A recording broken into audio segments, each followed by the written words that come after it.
책장이 나가고 나서 이제 저희에게 당사자가 사망했다라고 말씀을 하셨습니다. 유서도 없고 대신에 문자가 하나 남아 있었는데 그 문자는 자기의 친한 친구에게 보냈던 문자예요. 이런 표현이 있었던 것 같아요. 나에게는 봄날 같은 시간이었고 그 봄날 같은 시간이 끝나면서 나의 모든 것은 끝났다. 이런 표현이 그 친구한테 보낸 문자 안에 들어 있었습니다.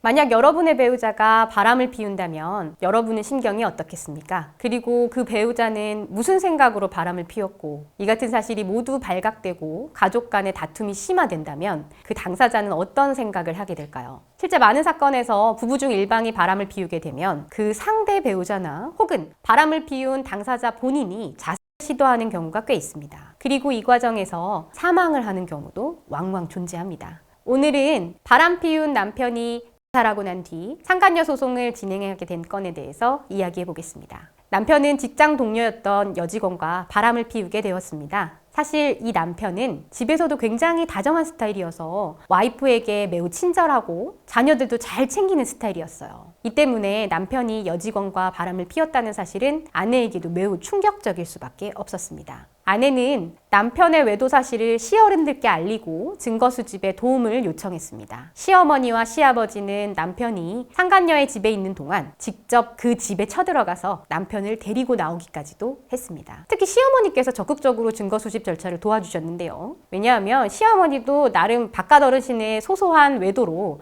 마음고생을 많이 하셨었기 때문에 아들의 일탈을 도저히 견디기 어려우셨다고 합니다. 그런데 이 과정에서 상간녀의 태도가 심상치 않습니다. 시어머니가 집에 쳐들어갔을 때 시어머니와 몸싸움을 벌이기도 하고요. 집안에 뻔히 남편이 들어와 있는데도 그런 사람은 전 모르는데요? 라고 이야기를 하다가 남편이 발각돼서 그 집에서 끌려 나오기도 하기도 했습니다. 이 같은 태도는 직장에서도 이어졌는데요. 피고가 남편과는 직장 동료일 뿐인데 남편이 오히려 자기한테 찝쩍거린다. 혹은 나는 성적으로 희롱을 당했다. 이렇게 부정적인 내용들을 이야기를 하고 다녔다고 합니다. 소위 남편을 손절하기 위해 뒷말을 만들고 다녔던 것 같습니다. 결국 궁지에 몰린 남편은 아내가 위자료 청구 소송을 제기하기 며칠 전 스스로 목숨을 끊고 말았습니다. 남편분이 왜 자살하셨는지에 대해서는 사실 아무도 모르죠. 그렇긴 한데 저희가 소송상에서 밝혔던 부분은 사망을 하시기 전 3-4시간 정도 전에 피고와 굉장히 많은 내용의 전화통화 내역이 있었습니다. 전화통화를 거의 20번 넘게 서로 주고받고 걸었다가 끊었다 걸었다 끊었다 그리고 나서 자살하신 거죠.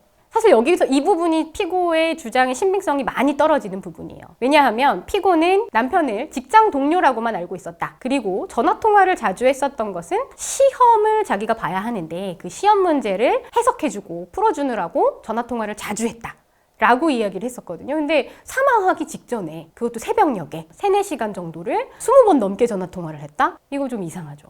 아내는 상간녀를 용서할 수 없었고요. 그렇기 때문에 준비했던 위자료 청구 소송을 그대로 진행을 시켰습니다. 그러자 이 뻔뻔스러운 상간녀 소송에서 모든 사실을 전면 부인하기 시작했습니다. 원고의 배우자는 직장 동료일 뿐 부정한 관계가 아니다. 자신의 집에 남편이 찾아온 적 전혀 없었다. 심지어 그 시어머니가 자신의 집에 방문한 사실 자체가 없다. 그리고 당연히 시어머니가 자신의 집에 방문한 적도 없기 때문에 남편을 자기네 집에서 데려간 적도 없다. 이렇게 모든 사실에 대해서 전면 부인을 했습니다. 상간녀의 집에서 있었던 일은 상간녀, 남편, 그리고 시어머니 이렇게 3명만 알고 있지 않겠습니까? 그런데 남편이 중간에 사망해버렸으니 원고 입장에서는 부정행위 사실을 입증하기가 쉽지가 않았습니다. 결국 이 사실을 입증하기 위해서 시어머니가 법정에 나서서 증언을 하게 됩니다. 근데 이 증인신문 정말 힘들었어요. 시어머니 입장에서는 자신의 죽은 아들의 치부를 들춰내야만 했으니까 얼마나 힘드셨겠어요.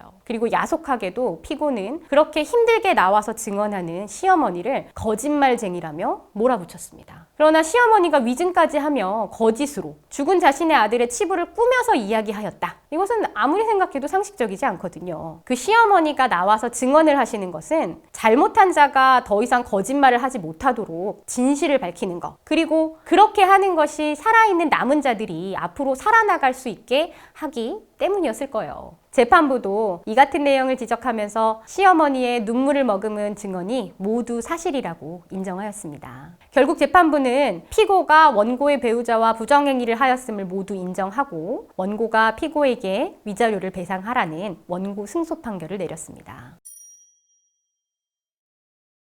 종종 재판부가 사실관계를 확정하는 과정에서 진실과 거짓 사이에 길을 잃고 방황하는 경우를 보게 됩니다. 변호사인 저의 역할은 그 방황하는 재판부에게 여기가 바로 진실입니다 라고 길을 안내하는 것이라고 생각합니다. 오늘도 그리고 앞으로도 성실하게 진실되게 길잡이 역할을 하는 변호사로 살겠습니다. 이혼 전문 변호사 강원구입니다.